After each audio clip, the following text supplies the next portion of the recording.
Assim, eu fui coroinha de pequeno, eu fui coroinha, mas assim, fui coroinha um tempo, saí e não ligava muito. Ia na missa, porque era catequese, a gente tinha que ir na missa, participava, tudo, mas não tinha aquele compromisso.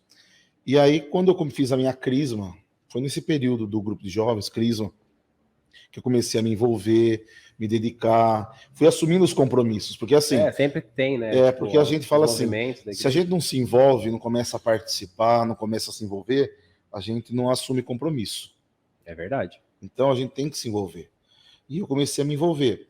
Comecei a fazer parte do grupo de jovens, de repente estava fazendo leitura na missa, de repente fui catequista, de repente ajudava na pastoral do dízimo. Então a gente vai assumindo outros compromissos. E esse envolver-se na comunidade vai despertando em nós o desejo, a vontade. Então a gente vai discernindo, logicamente. Tive experiência de namoro, mas vi que não era para mim a vida de namoro, nem de matrimônio, não sentia. Falo que na minha família tem uma tradição de gente solteira. A Então, tradição. por parte da minha mãe, tinha um tio, agora como uma pessoa tá junto, mas da parte do meu pai também tinha uma tia que era solteira, já é falecida, mas tinha sempre alguém solteiro na família. Então eu falei assim, acho que dessa geração sou eu. Porque eu não tinha.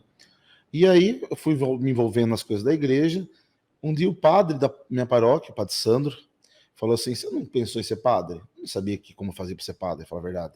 E essa pergunta, tipo, você já tinha, antes assim, do padre fazer essa pergunta direta para você não tinha pensado? Tipo, você olhava o padre Sandro, né, o nome dele? Você olhava a atuação dele, a missão que ele tocava, e, tipo, você já tinha imaginado, tipo, será que eu devia ser padre antes dessa Não, eu me encantava pela figura do sacerdote, do padre que está ali trabalhando.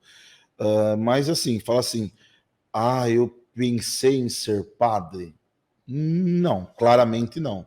Quando ele tocou nesse ponto, essa pergunta, eu me questionei.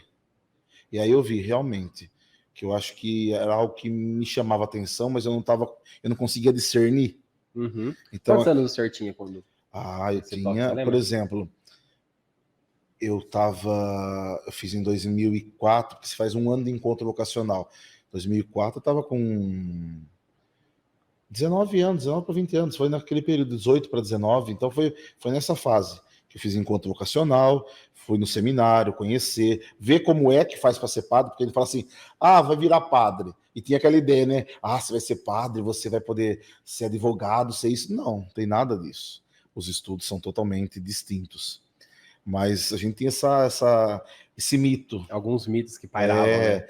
E eu não sabia mesmo, não sabia como funcionava, não sabia como era, porque eu me envolvia na comunidade, mas nunca tive esse interesse. Falar assim, vou pesquisar, vou saber, não. Mas a partir do momento que o padre me chamou e me enviou para fazer o encontro, para eu conhecer um pouco mais, eu falei, não, esse é legal esse caminho. É algo que me chamava atenção. E eu falo que durante toda a minha formação, todo dia, eu tinha que dizer um sim. Deve ser um desafio e tanto, né? Porque você não está pronto. Cada dia você vai se preparando. Então, a cada dia é o seu sim. Então, a cada dia eu ia dizendo, sim, hoje eu quero ser. Porque amanhã eu não sabia se eu queria ser padre. Então, hoje eu queria.